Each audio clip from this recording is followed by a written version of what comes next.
As an EE, what pays better, consulting or tech? I wonder about both the US and Canada. It may be different between the two. By consulting, I mean working for an engineering firm that designs electrical systems for building and infrastructure, or a consulting engineering firm. So a lot of people respond to this and they're like, oh, if you're entry level, why would you start your own consultancy? Well, that's not what consulting is. Consulting is like there's consulting firms that they do consulting, and there's entry level engineers that work for those firms. The company that I work for has a engineering consulting arm. That is what it's called. A consultancy is not just an individual person that's retired or has their own business and has been experienced for a long time. A consultancy can also be a firm, and they have employees that work for the firm that do the consulting.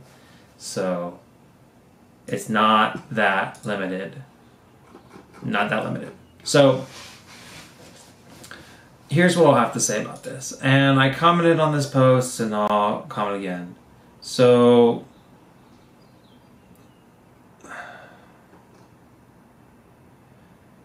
I work in consulting, and I'd say that there is good money here. I have friends that work in tech, and there's good money there. But when it all comes down to it, you make more money the same way that people have always made more money. Are you willing to bounce around a little bit from company to company? And how high quality is your output so that you can get raises and bounce around up? And that's, in my opinion, influenced by how much you like what you do, and also your work ethic, but how much you like what you do will be relayed in the quality of work you do. So I would say you can make a lot of money in both. Is one more lucrative than the other?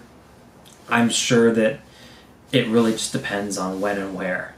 Like, if we go into a recession, are all those tech companies going to have the same resources that they had beforehand versus like a consulting company that's taking care of critical infrastructure? I don't know.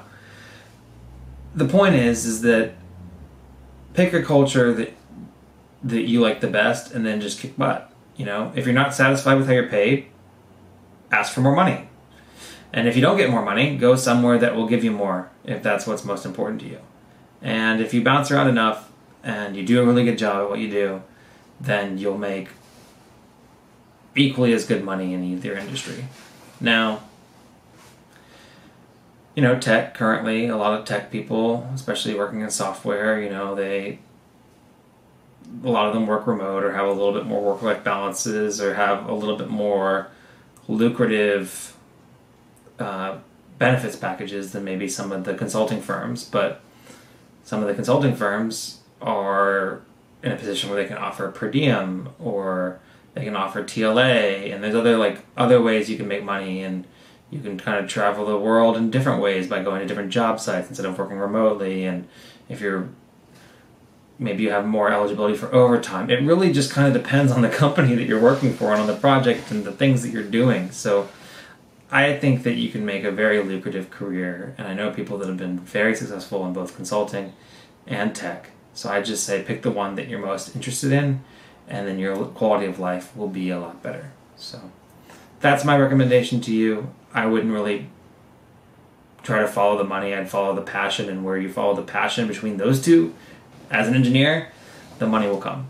And I know that's really cliche, but it will come. And if it doesn't come, then there's ways that you can make it come within the industry that you choose. So I wish you best of luck. Anyways, that was the latest episode of the Engineering Success Podcast. My name is Daniel. Make sure you like, subscribe, and share with your friends, and I will catch up with you guys in the next episode.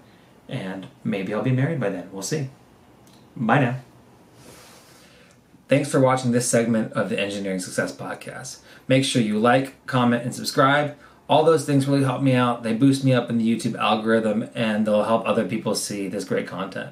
Make sure to recommend the podcast to your friends. You can listen to it on Anchor, Spotify, Apple Podcasts, and anywhere else you get your podcasts content from. And make sure you leave me 5-star reviews, like all my videos, and consider subscribing on Patreon or Anchor.